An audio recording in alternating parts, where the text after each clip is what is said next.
No, it's Tuesday, but it feels like Monday. The hour of convening has arrived, and the Senate will now come to order. I would ask that all unauthorized persons exit the chamber. Didn't think I would say this, but the chair has missed the senator from the 53rd, and at this time would like to recognize him.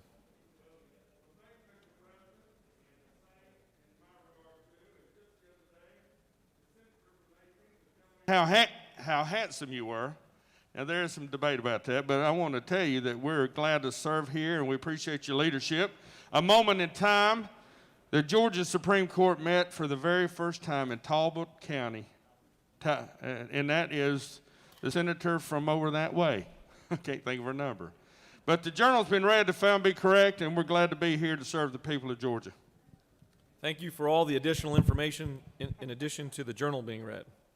Is there objection with dispensing of the reading of the journal? The chair hears none. The reading of the journal is dispensed with. Is there objection to the confirmation of the journal?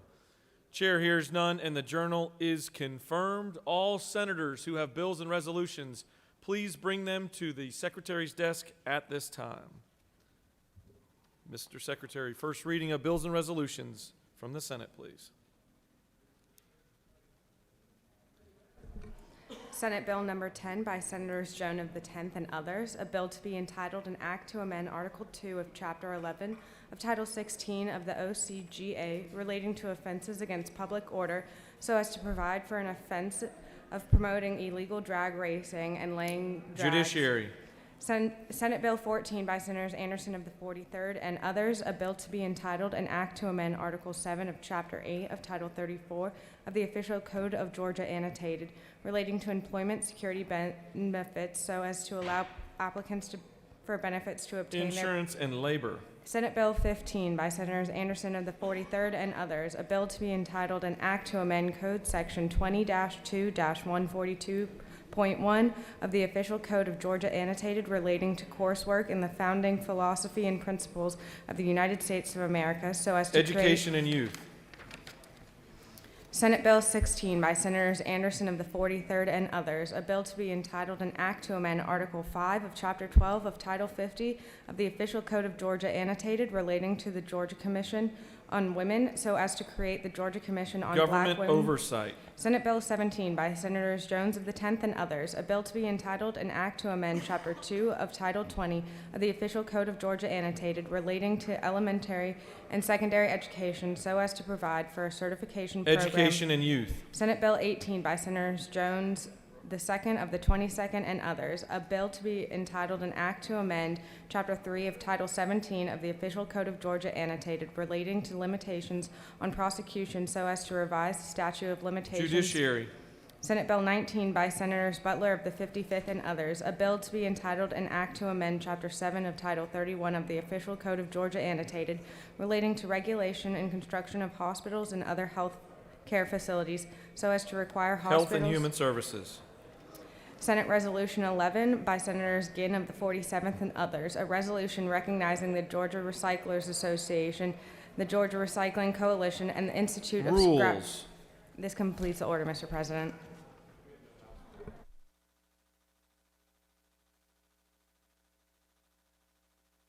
The Senate has received a communication from the governor requesting that his appointments to the various agencies, boards, and commissions be confirmed by the Senate. The Secretary will now read that communication. January 25th, 2020. Dear Secretary Cook, attached is the list of appointments to various boards, commissions, authorities, and other entities requiring Senate confirmation.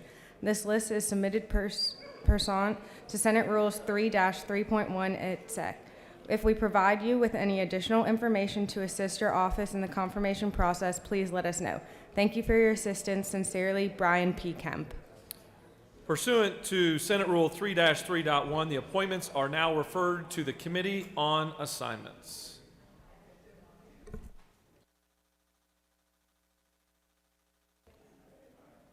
All right, it's time for morning roll call. Are there any motions to excuse? The chair recognizes my good friend, the senator from the 33rd.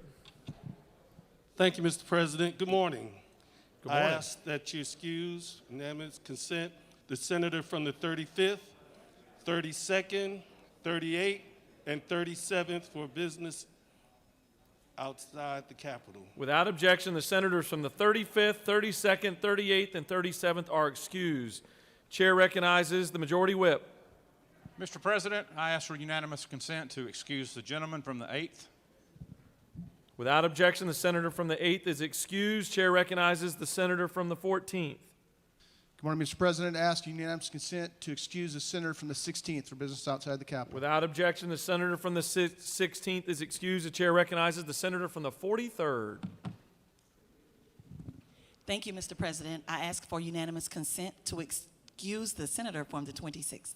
Without objection, the senator from the 26th is excused. Are there any additional motions to excuse? The chair sees none. The secretary will call the roll of senators. Signify your presence by voting the yea switch. The secretary will unlock the machine.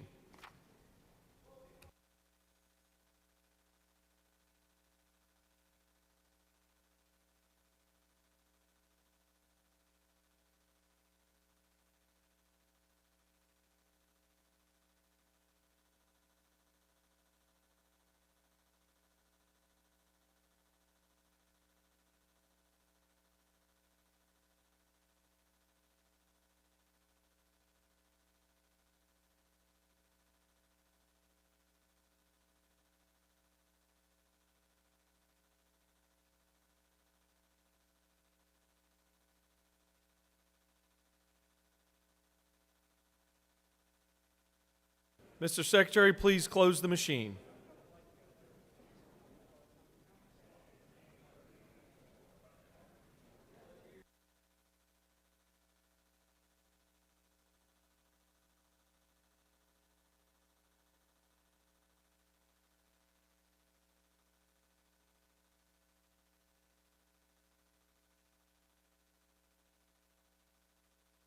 It's now time for our morning devotional.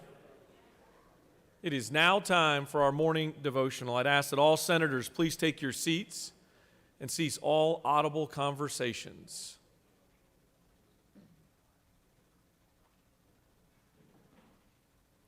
I ask that the doorkeeper secure the chamber at this time. I'd like to recognize the senator from the 32nd to lead us in our Pledge of Allegiance today and to introduce to us our chaplain of the day. Please join me as we honor our flag. I pledge allegiance to the flag of the United States of America and to the republic for which it stands, one nation, under God, indivisible, with liberty and justice for all. And the Georgia flag. I pledge allegiance to the Georgia flag and to the principles for which it stands, wisdom, justice, and moderation. Thank you, fellow senators and staff. I'm happy to introduce you to my pastor, Reverend Kristen Hayden. Reverend Hayden has been the senior pastor at East Cobb United Methodist Church since 2018, and prior to that, she served in Roswell and Fayetteville.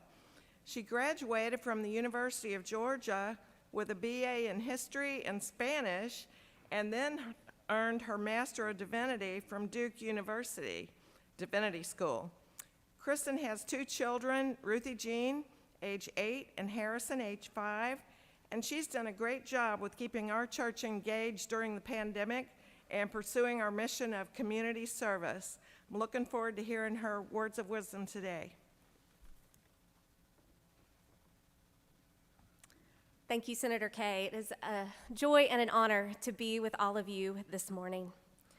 Today, I want to read 2 verses from the prophet Micah, chapter 6, verses 6 and 8.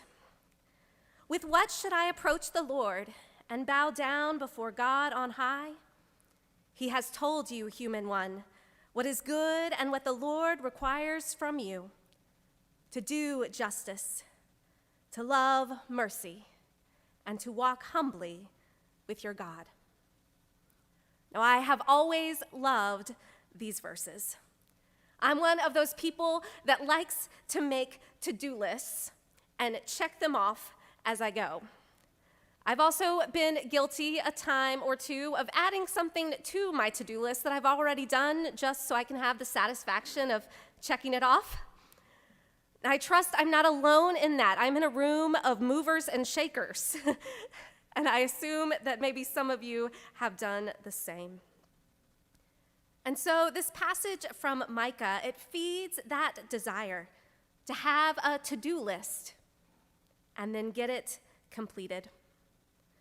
But unlike my typical list that includes phone calls to make, emails to respond to, cards to write, children's schoolwork to check, and laundry to fold, the prophet's to-do list is a little more intimidating. Do justice, love mercy, walk humbly with God. Wow. Yeah, I'm not sure I'm going to get around to those today. It feels like a lot. It's just a bit overwhelming. After this year that we have all experienced, the hashtag 2020 experience, the last thing any of us need to do is add another overwhelming task to our to-do lists. These days, it's enough for me to remember phone, keys, wallet, mask. We need it all before we leave the house. And that's why I am grateful for the wisdom of the Jewish rabbis and the ways in which they have understood this passage from Micah. When I was studying this text, I came across the book Wisdom of the Jewish Sages, a modern reading of the Pirkei Avot. It is a translation of Jewish legal discussions and stories from the rabbis. And in it, the author translates the rabbi's discussion of Micah 6:8 in the following way: do justice now, love mercy now, walk humbly now. You are not obligated to complete the work, but neither are you free to abandon it. I love this understanding of the prophet's words, for in it I hear a great amount of freedom. It is not our responsibility to fix every problem, to right every wrong, to address every injustice before us. And to hear that allows me to breathe a little bit easier. But before we get too comfortable, we're not off the hook. In the freedom offered, there is still a challenge extended. We cannot not do anything either. Instead, we must approach our days, our tasks, our responsibilities through a lens of justice, mercy, and humility. And so I wonder, how can we embody those ideals in our daily lives, even in small ways, that might make a small difference here and now? Today and throughout this week, you will be in my prayers as you embark on another week of legislative session. And I know that the tasks before you are great. And at times, it may feel like there is never enough getting done. At times, it may feel like there is never a big enough difference being made in our great state. But when those times come, I invite you to take a deep breath, to really inhale and exhale, and remember the words of the prophet through the teaching of the rabbis. Consider what you can do now that just starts to move the needle towards justice, towards compassion. How might you share mercy and love now, both with your constituents across Georgia and with your colleagues across the aisle? And how might you embrace a stance of humility and follow the footsteps of the God you serve? Do justice now. Love mercy now. Walk humbly now. You are not obligated to complete the work, but neither are you free to abandon it. Will you pray with me?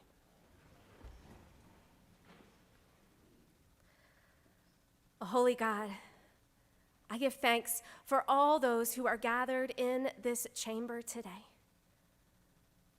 for the love, the care, the compassion, and the passion that they have for this great state of Georgia, and for all those who reside therein. Oh God, as they go about their work, I pray your Spirit be among them, around them, and within them, and that the words of the prophet may echo through all the work that they do. How might we all do justice, love mercy, and walk humbly together with you and with one another for the good of our fellow human beings, for the good of our state, for the good of our country, and for the good of all creation. For all this, we pray to you. Amen.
Senate will come back to order.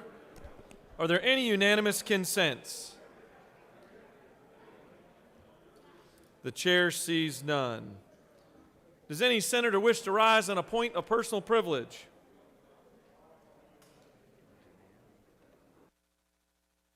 Chair would like to recognize the majority leader for a point of personal privilege. The Senate will come back to order. Chair recognizes the majority leader for a point of personal privilege. Thank you, Mr. President. I'm glad to see that nothing has changed since I was gone last week. The Senate's coming to order. It's still a little bit of a loose term. But I do want to say thank you to all the people that reached out to me when I was under the impact of the coronavirus. It was very, very nice. As a matter of fact, the distinguished minority leader was so kind. She said I didn't even need to come back this session, that she had it all under control. So I appreciate her thoughts and good wishes on that. What I will say, just to add to that, 2.5 weeks ago, I was 10 feet tall and bulletproof. And then the virus got me as well. And it was uncomfortable, to say the least. But the thing that would have caused me greater discomfort is if I had known that I had passed that virus to somebody else while I was sitting in this chamber. Because you're all too valuable to have somebody slip up and pass it unknowingly. So what I would ask of y'all, and I am proud of you for doing it so far as a body here, continue the testing. Continue to do it. It's not painful. I mean, anybody can spit in a tube. Continue the testing, wear your mask, take the precautions that we've set in place, and let's do the people's work of Georgia in the safest manner that we possibly can. But thank you again for all your thoughts, prayers, and well wishes. Chair recognizes the governor's floor leader, the senator from the 50th, for a point of personal privilege.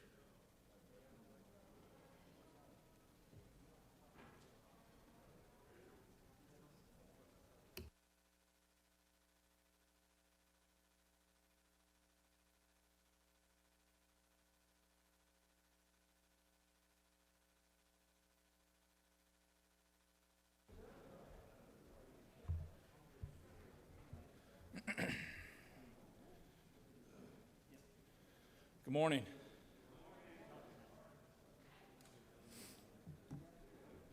Excuse me, I just have to get my notes pulled up here.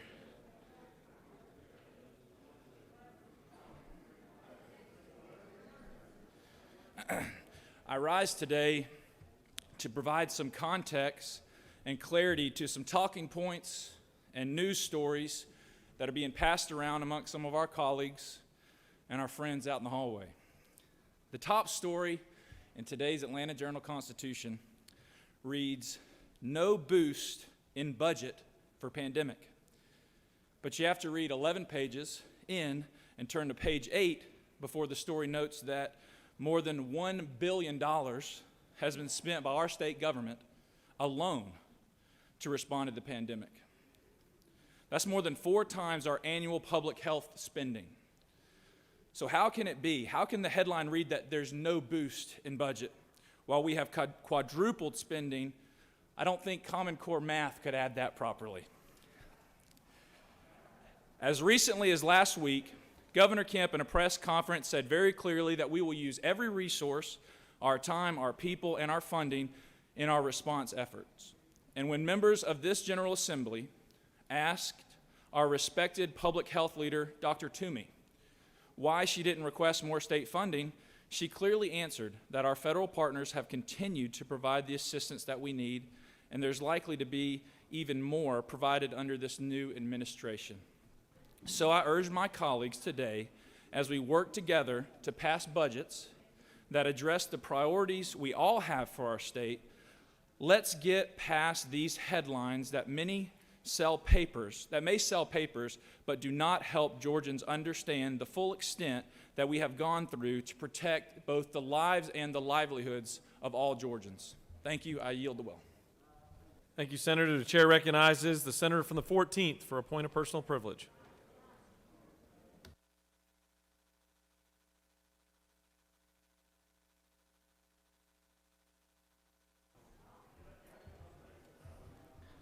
Thank you, Mr. President.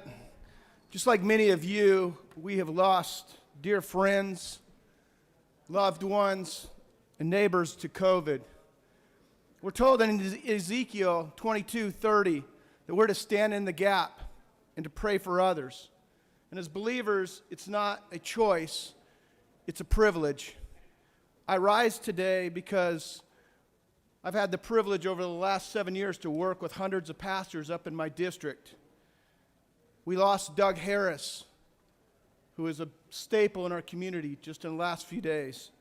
Mike Stevens, who built Burnt Hickory Baptist into a mega church, is fighting for his life right now and not expected to live. And Bill Klein, another pastor who's helped revitalize churches in Bartow County, is not expected to live. My friends, Mr. President, I'd ask for a moment of prayer for these dear colleagues. Senators ask for us to rise and offer a moment of prayer.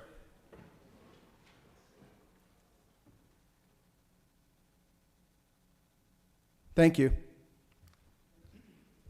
Chair recognizes the senator from the 53rd for a point of personal privilege.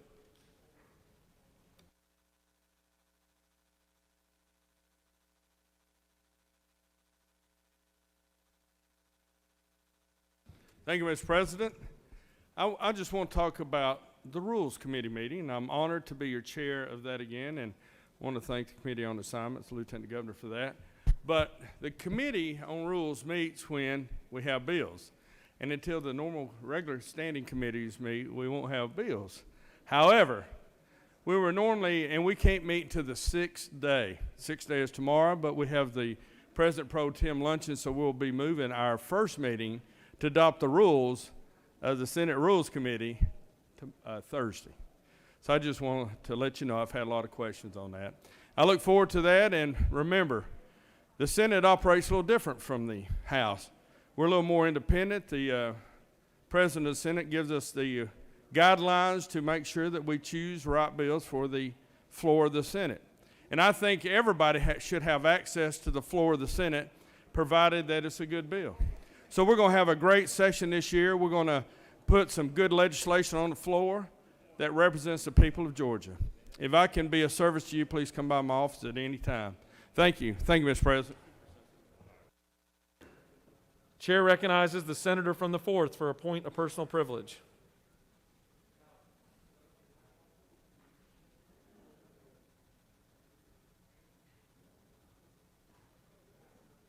I'm guessing the senator from the 1st might have something to do with why the senator from the 4th's button's pushed. That moment of silence. Chair recognizes the senator from the 34th for a point of personal privilege.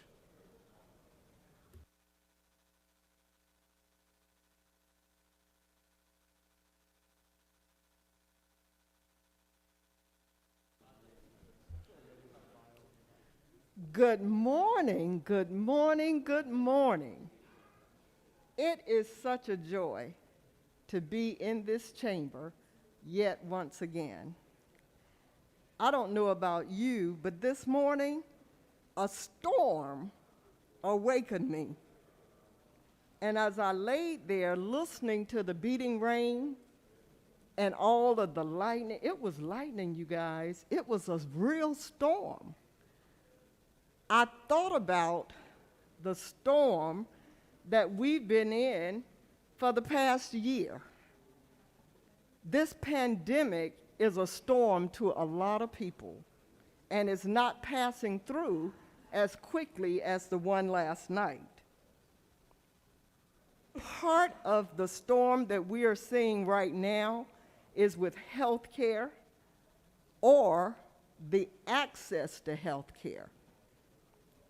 That's bothersome to me because many of you who have been here a while know that I was tapped by the Obama administration to be one of the people from our state to do the rollout for the Affordable Care Act. And one of the greatest times I had while doing that job was when the then President Barack Obama, 44th, came before us and asked us, when we get back to our states, let them know that I heard that the Affordable Care Act is being named Obamacare. But let your people in your state know I do care.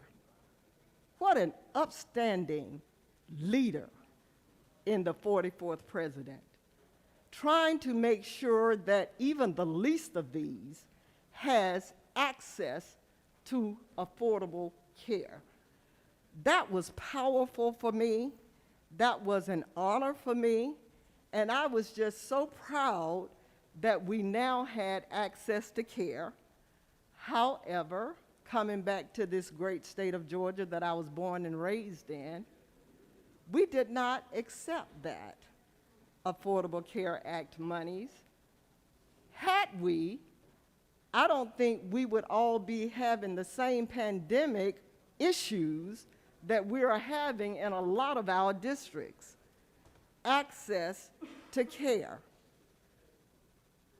I am so proud that I was able to go when I had my heart attack to get some of the best care, starting at Southern Regional Medical Center in my district, ending at Emory University Hospital. That was a scary time in 2003, but I survived it. But today, under the pandemic, I am vulnerable. I am one of those that can check off one of those 8 things that make you vulnerable to this pandemic. The pandemic is real. My colleague stood here this morning before me and said how he had gone through it, and he was so gracious to make sure we know he was in a posture of making sure he did not want to affect anybody else. When I came to work on yesterday to do a little catch-up in my office, I noticed a gentleman in the Capitol that was not wearing a mask. And I know we have posted throughout this building about our suggestions, but it's not something that's saying we're mandating, because we actually, I'm sure that we want everybody to be grown up enough to not only take care of themselves, but to take care of people who are vulnerable like me. The second thing I wanted to make mention of is several years ago, I had the honor and the privilege to be chair of the Digital Divide Study Committee.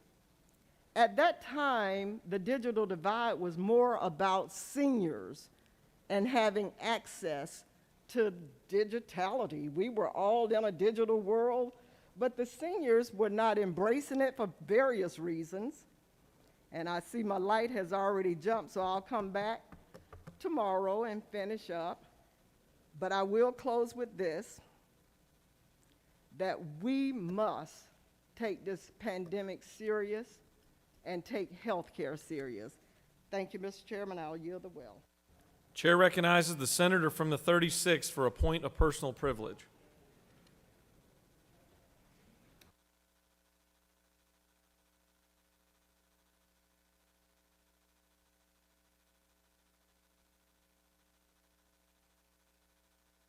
Thank you, Mr. President.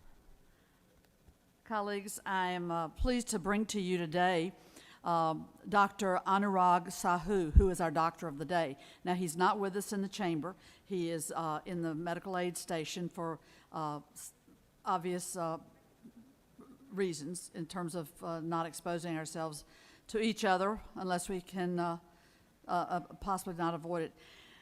Dr. Sahu immigrated to the United States at the age of 5, and he's the first in his family to go to school in the United States. He has a very distinguished medical background. I want to just share it with you. We, in this age when we look at our medical and our health providers with new eyes and understanding the vital backbone role that they play, Dr. Sahu is an adult cardiologist at Emory University Hospital, an associate professor of cardiology, and an associate professor of radiology at the School of Medicine at Emory. And his areas of expertise include adult congenital heart disease, advanced cardiac imaging, and cardiac intensive care.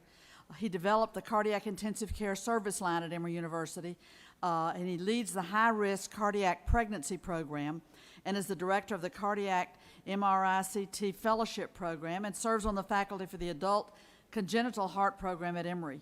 During the ongoing pandemic, Dr. Sahu works in the ICU, taking care of both COVID-19 patients as well as critically ill cardiac patients. His wife, Tara Matthew Sahu, is the director of integrated marketing content, leading the Diet Coke brand. So they both work for flagship institutions here in our community. With 3 amazing children, and outside of work, Tara and Anurag work with Nicholas House, an Atlanta shelter in my district, which keeps families housed together and helps them achieve self-sufficiency. So if you have occasion to visit the medical station, this is the esteemed and highly trained and deeply caring doctor that will see you there. And we want to thank him and the Medical Association of Georgia for making this possible. Thank you. Thank you, Senator. For what purpose does the freshman senator from the 31st rise? He waves. Are you certain how those buttons work? Ask your seatmate, the senator from the 29th, to show you. My guess is he's the one who pushed it. We have a couple of privileged resolutions for adoption. Mr. Secretary, will you read the first resolution? Senate Resolution Number 9, a resolution recognizing and commending Pastor Alexander Icamoni and Pastor Angela Icamoni on their 30th wedding anniversary and vow renewal, and for other purposes. Is there objection to adoption of the resolution? The chair hears none, and the resolution is adopted. Mr. Secretary, can you read the next resolution? Senate Resolution Number 10 by Senator Davenport of the 44th and others, a resolution honoring the life and memory of Lola Mae Carmichael and for other purposes. Is there objection to adoption of the resolution? The chair hears none, and the resolution is adopted. That completes the resolutions. Are there any motions to withdraw and commit? The chair sees none. I'm going to give us a little bit of forward-looking guidance here for the next couple of days, just for planning purposes. We're working on a joint adjournment resolution between the House and the Senate. We expect to see that shortly. I know the majority leaders are both working on that as we speak, and they'll present that to us. But for planning purposes, we planned to be here through Friday. And I know that many of you are trying to get your schedule set up back home. So that's the plan for us to work diligently through Friday. I want to take a special moment to thank especially our Appropriations Chairman for his great work last week, and all the members of Appropriations that worked hard to in the joint budget hearings to be able to really dive deep into the budget and to be able to get us all the information that we need to make great decisions as we move forward. So thank you very much for the Appropriations Chair and your entire committee's efforts. And will not be mistaken to thank Miss Melody, too, for her incredible work and her staff that continually makes us look so much better than we probably all deserve. So I want to thank Miss Melody for that great work. Chair would now like to recognize the Majority Leader for a motion. Thank you, Mr. President. I move that the Senate stand adjourned until 10 o'clock tomorrow morning. Mr. Secretary, will you please read the announcements? All committee meetings are canceled today. Chair recognizes the senator from the 19th to make an announcement. Senator can make it from his desk. Thank you, Mr. President. I just ask that the subcommittee chairs please meet with me at the front. meet with me at the front of the rostrum after the Senate adjourns. Absolutely. Chair recognizes the senator from the 40th for an announcement.